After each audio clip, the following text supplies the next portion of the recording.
ay we will continue our past lesson, which is testing of spirits, lesson 6. So, dun muna tayo so that we will know how to be informed, gradual information. So, Taglish naman tayo dito, kay mag-alala kasi iba talaga that well-versed sa English. So, dapat nating alamin yun. Mga kapatid, ang ating pag-aaralan ngayon ay lesson 6 at isang verse lang naman para hindi kayo mabilaukan sa ating lesson. Sa verse 6 and 7, we only use these verses as a foundation verses, pero hindi ito sapat dahil sa oras. So, punta tayo sa lesson 6 and 7, tayo manalangin. O Diyos na makapangyarihan sa lahat, manguna ka. I-cast out mo lahat ng spirit of doubt, spirit of rejection, spirit of pride, spirit of religion, spirit of misinformation. I drive them out in the name of Jesus. Amen. Ang ating pag-aaralan ngayon ay makikita sa Matthew chapter 24 verse 24. Ang sabi, for false Christs and false prophets will arise and perform great signs and wonders so as to lead astray, if possible, the elect. So, bigyan nyo muna ako ng time. Bubuksan naman natin yung Tagalog. Kasi gumagamit ako ng Windows 11 dapat doon na lang sa Android po. Kaso, hindi available. Ito yung ginagamit ko ngayon. So, dito sa Matthew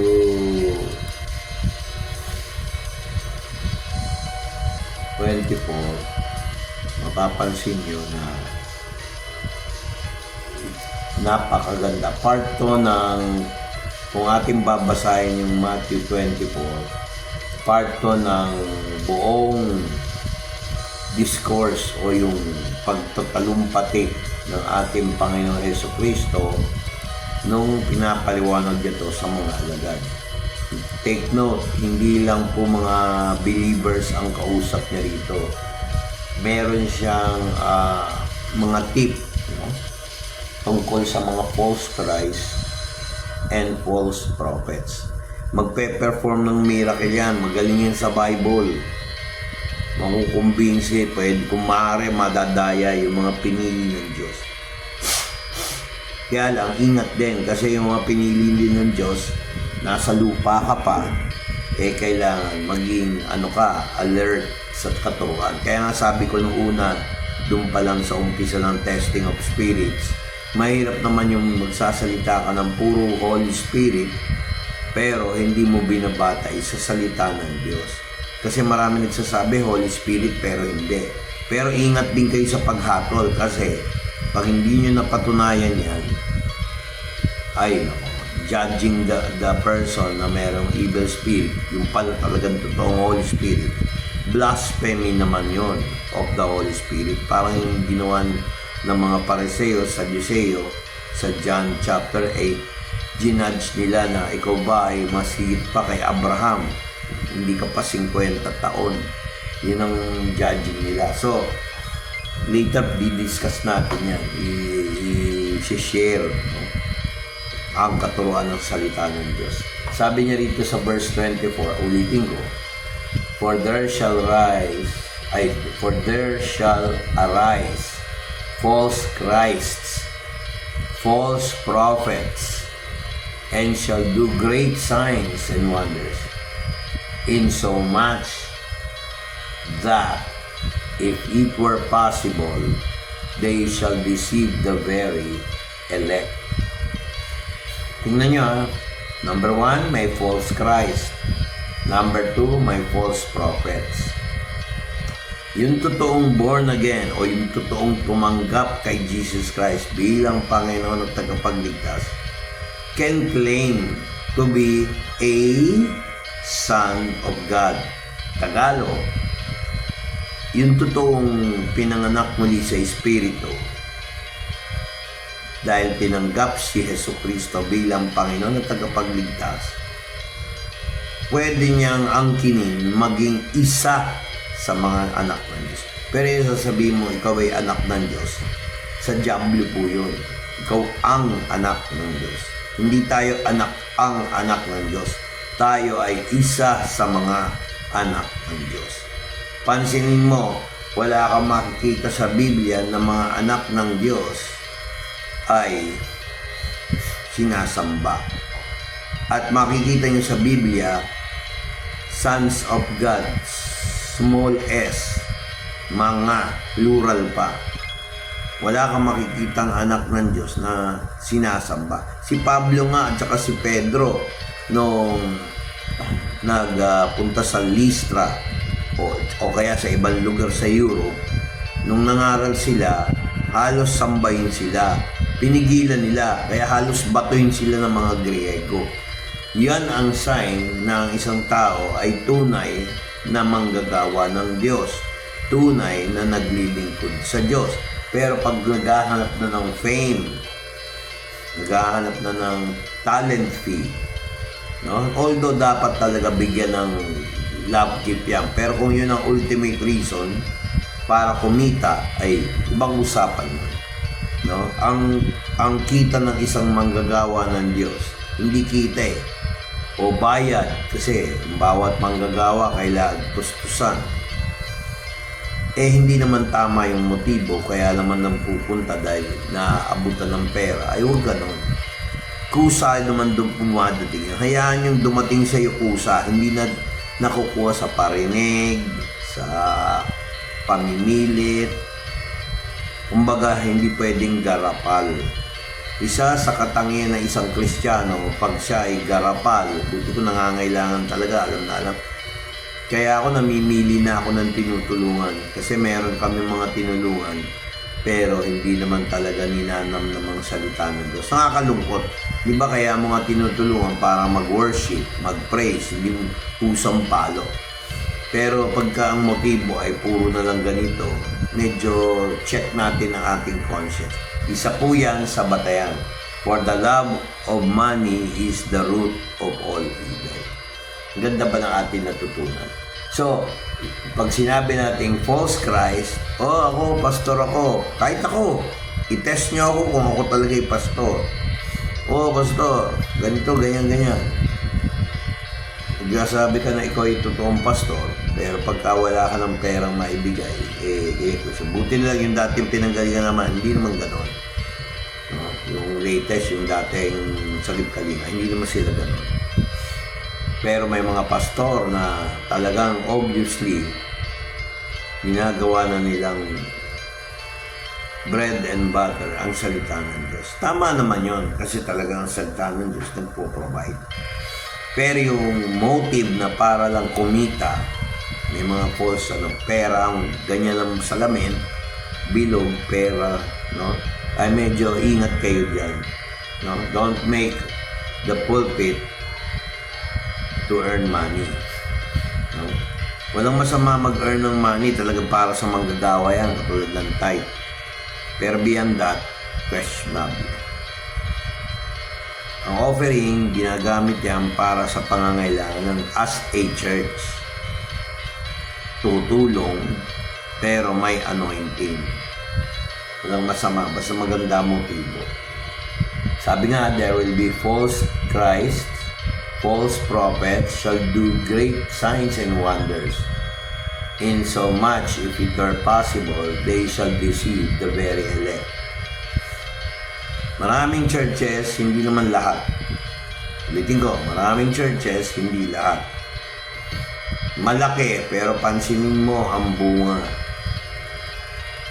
Iilan lang. Kaya talagang tama yung sinabi ni Jesus, many are called, but few are chosen. Check nyo ang pag-uugali.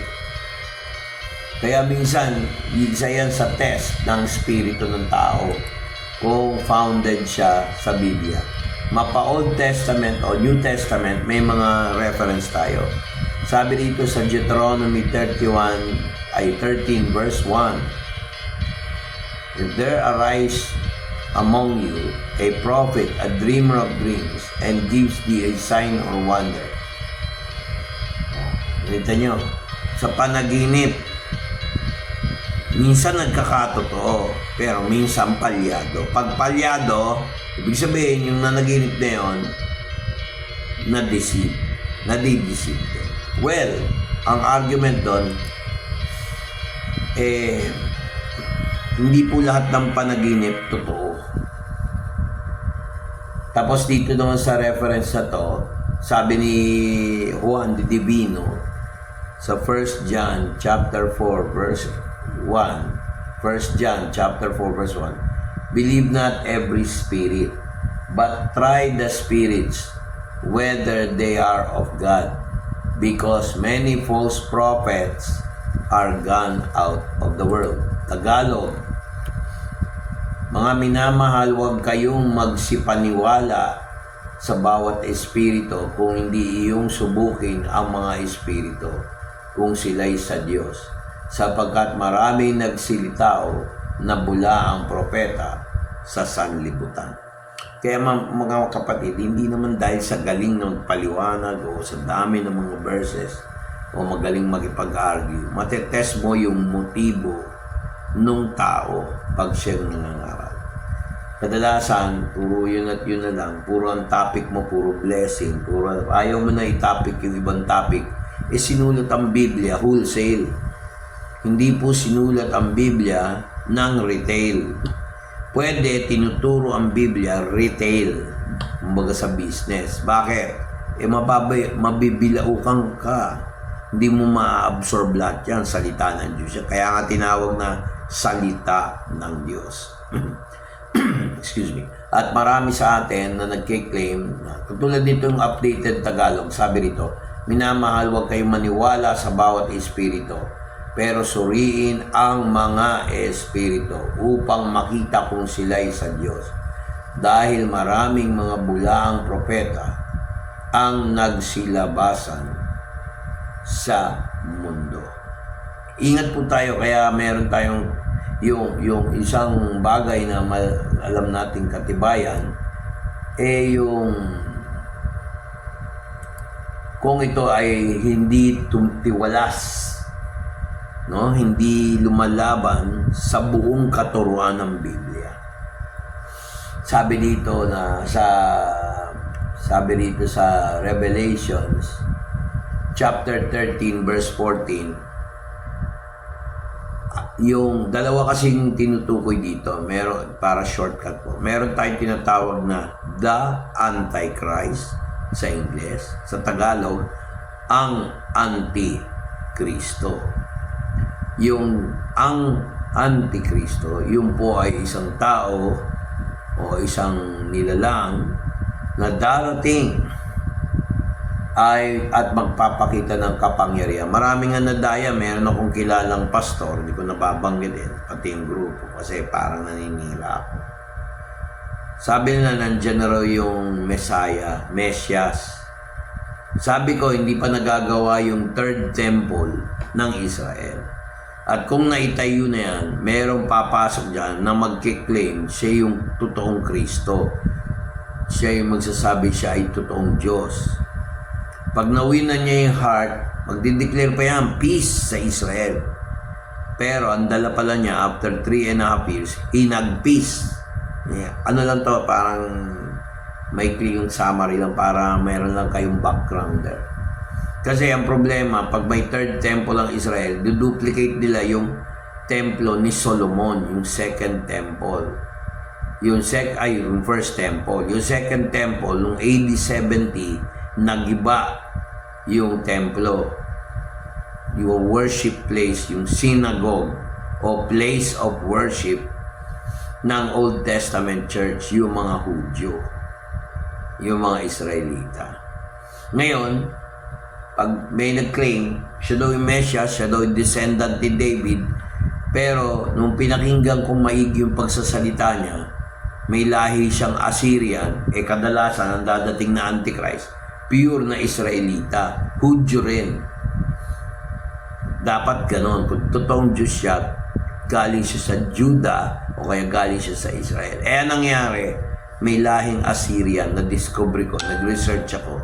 So, Antichrist pala yun. Kaya sabi dito sa Revelations chapter 13 verse 14, and deceived them that dwell on the earth by means of those miracles which he had power to do in the sight of the beast, saying to them that dwell on the earth that they should make an image of the beast which has the wound by a sword and did live. Meron din siyang power ma-resurrect. Mahabang topic po to, kaya hindi natin pwede i-discuss dito kasi prophecy. Kaya rin natin yan, bubuksan din natin topic na yan. So sabi ganyan, no? Kagaya ng sinabi ko, Tagalog naman natin basahin. No? Tagalog naman. Sabi rito sa Tagalog, at sa pamamagitan ng mga tandang pinahintulutan, no? Teka, ano muna tayo?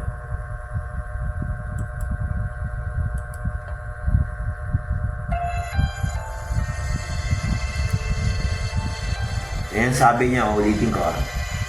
At sa pamamagitan ng mga tandang pinahintulutan siyang gawin, kanyang nilinlang ang mga naninirahan sa lupa. Sinabihan niya sila ay gumawa ng larawan sa karangalan ng halimaw na nasugatan sa pamamagitan ng espada, pero buhay pa rin siya.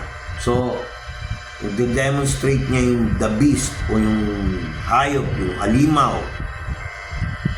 Papagawa siya ng imahen.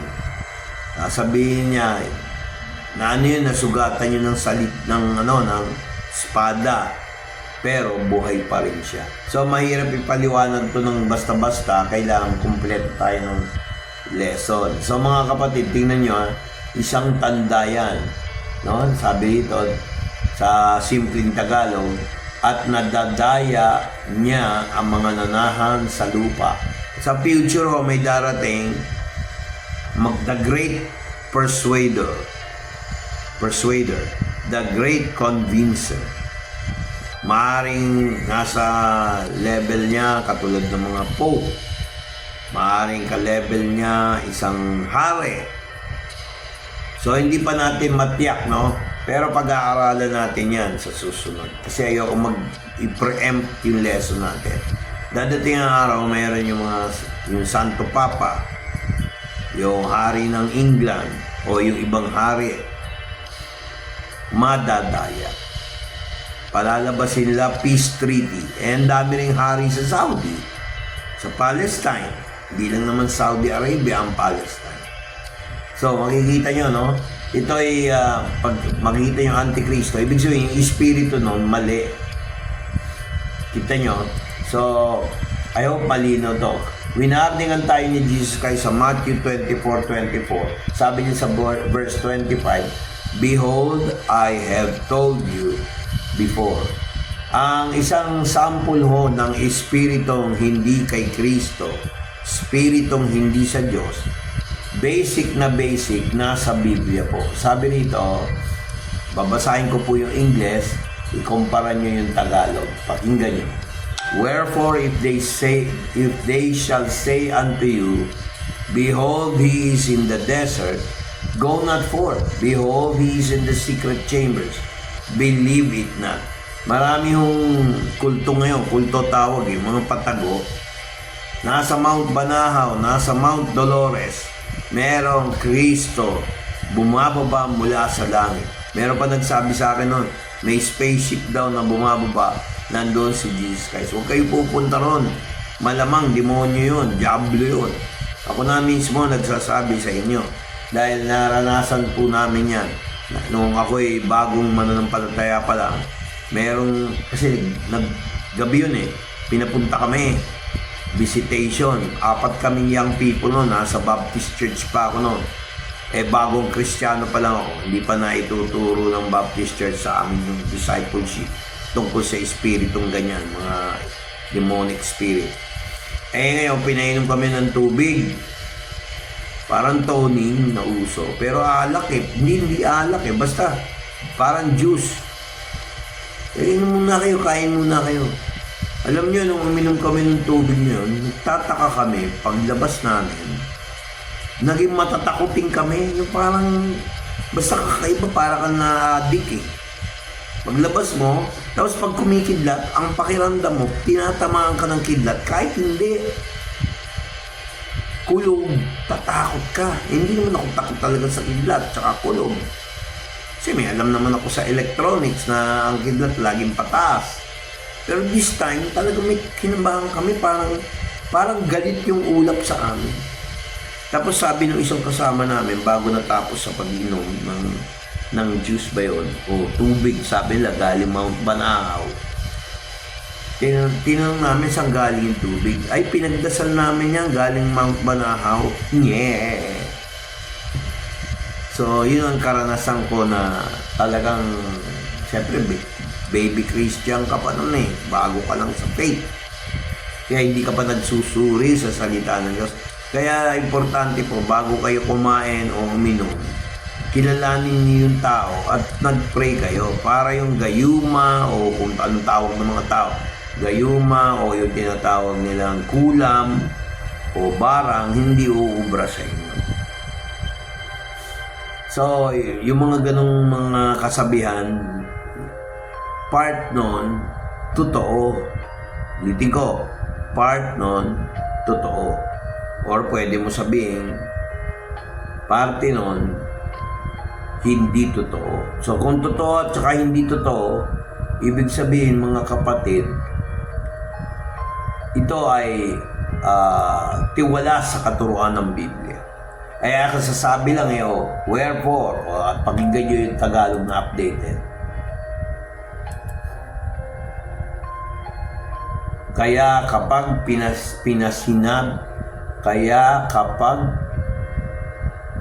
pag sinabi nila sa inyo, tingnan ninyo, ang Kristo ay nasa ilang, huwag kayong pumunta. O tingnan ninyo, nasa loob ng silid, huwag ninyong paniwalaan ito. So makita nyo, warning ni Jesus Christ, tip ni Jesus Christ yan. Kasi kung hindi totoo yan, hindi niya sasabihin.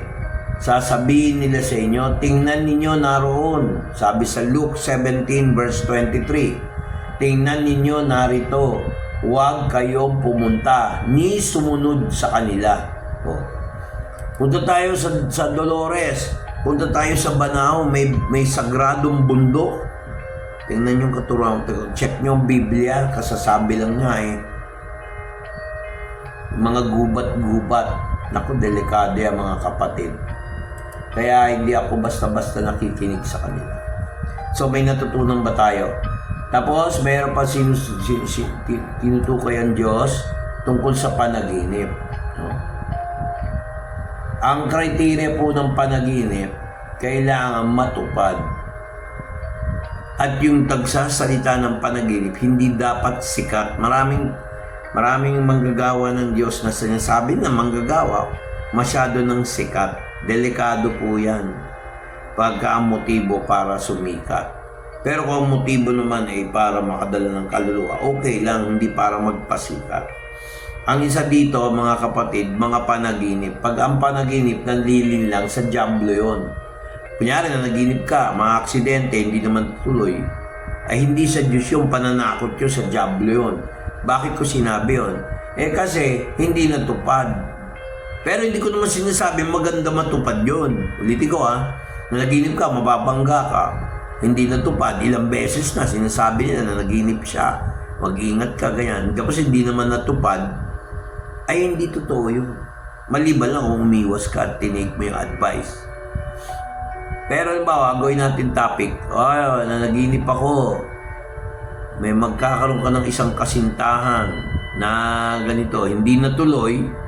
Yung nagsabi sa iyo noon, hindi totoo, galing sa Diyos. Malinaw po yan sa Deuteronomy chapter 13 verse 1 to 5. Pero tatalakayin natin yan ngayon.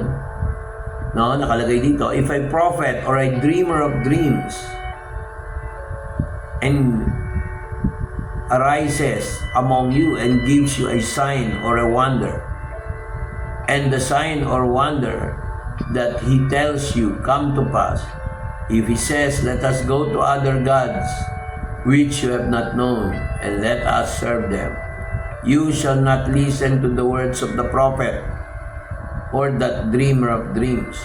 For the Lord your God is testing you to know whether you love the Lord your God with all your heart, with all your soul, etc., etc. Mga kapatid, itong part ng Bibliang to, nag-warning na si Moses na merong mga magpapanggap, kagaya nga natin, winarningan tayo ni Kristo, false Christ, false anointed, ingat po tayo. False seer,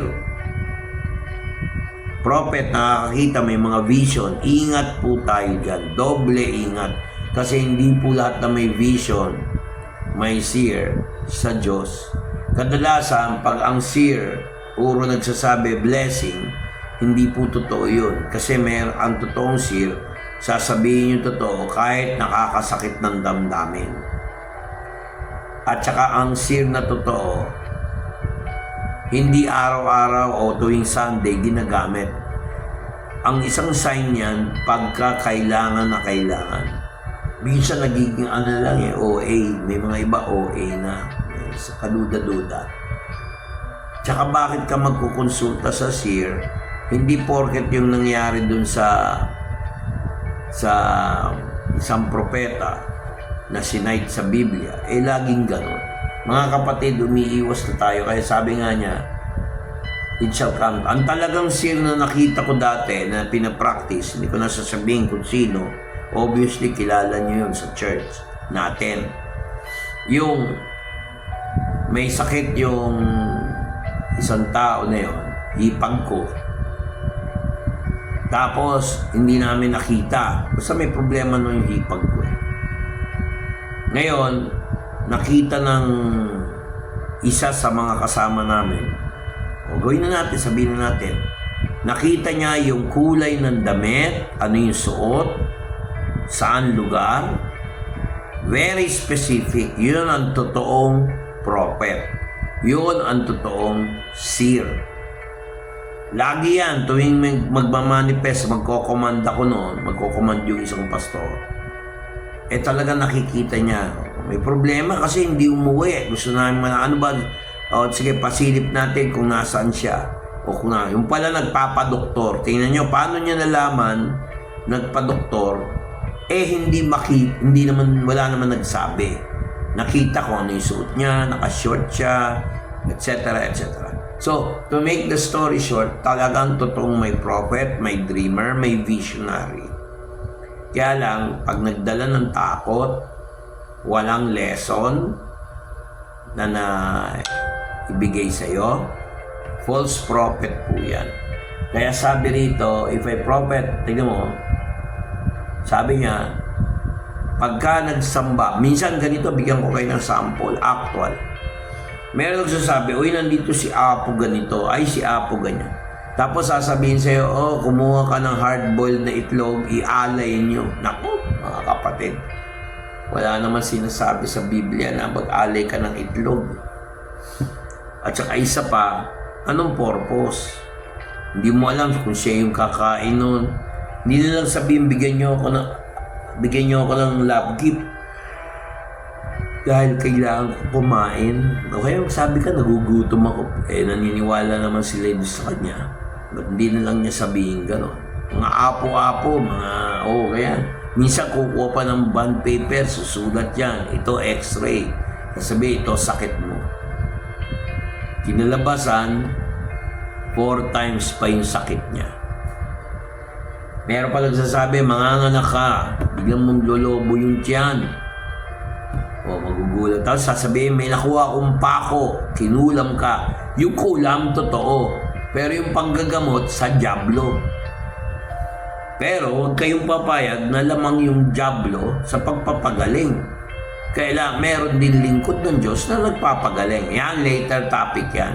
Kaya makikita nyo ang isang lingkod, kung siya ay talagang totoo, mag-cast out ng demons, hindi mo ma-cast out, ibig sabihin, nalinlang ka ng kaaway. Or wala kang faith. Kaya hindi mo palayas, hindi mo alam kung saan sa aklat ni Lucas na meron kang anointing magpalayas ng demon. Yan ay sample lang ng lesson natin sa 6 and 7. Una, ingat tayo sa false Christ, false prophets. No? Kaya sa huling mga araw, ito na yung mga huling araw, mag-showdown yung totoong Kristo at yung hindi totoong Kristo. Ingat po tayo.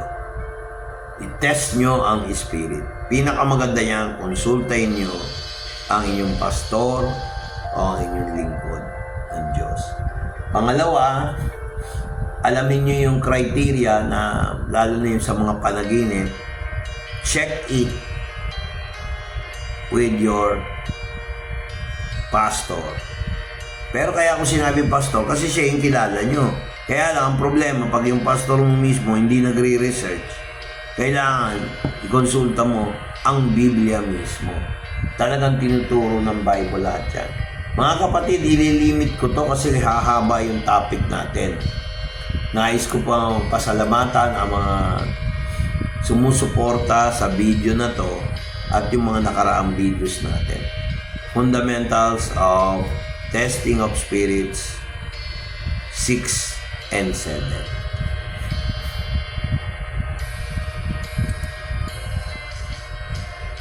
Blessed be the name of the Lord.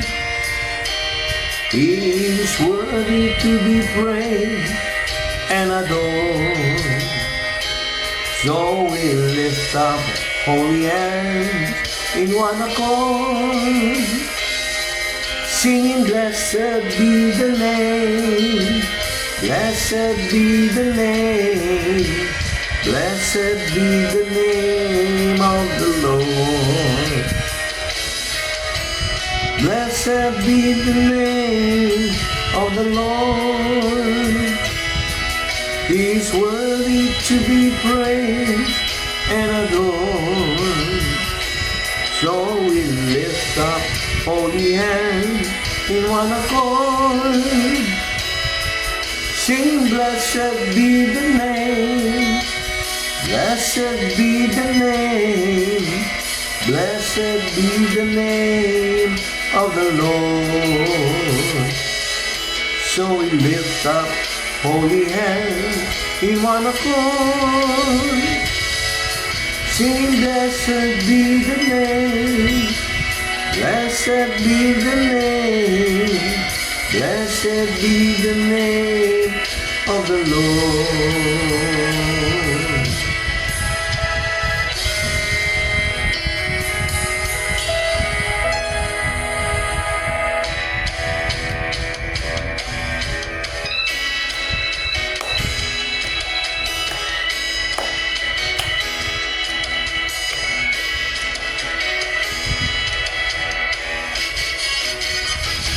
Celebrate, Jesus, celebrate. Celebrate, Jesus, celebrate. Celebrate, Jesus, celebrate. Celebrate, Jesus, celebrate. He is risen. He is risen, and He lives forevermore. He is risen, He is risen. Come and celebrate the resurrection of our Lord. Celebrate, Jesus, celebrate. Celebrate, Jesus, celebrate. Celebrate, Jesus, celebrate. Celebrate, Jesus celebrate. He is risen, He is risen, and He lives forevermore. He is risen, He is risen. Come on, celebrate the resurrection of our Lord. Celebrate, Jesus celebrate. Celebrate, Jesus celebrate. Celebrate, Jesus celebrate. Celebrate, Jesus celebrate. He is risen, He is risen, and He lives forevermore. He is risen, He is risen. Come on, celebrate. Come on, celebrate. Come on, celebrate the resurrection of the Lord. He is risen, He is risen, and He lives forevermore. He is risen, He is risen. Come on, celebrate. Come on, celebrate. Come on, celebrate the resurrection of the Lord.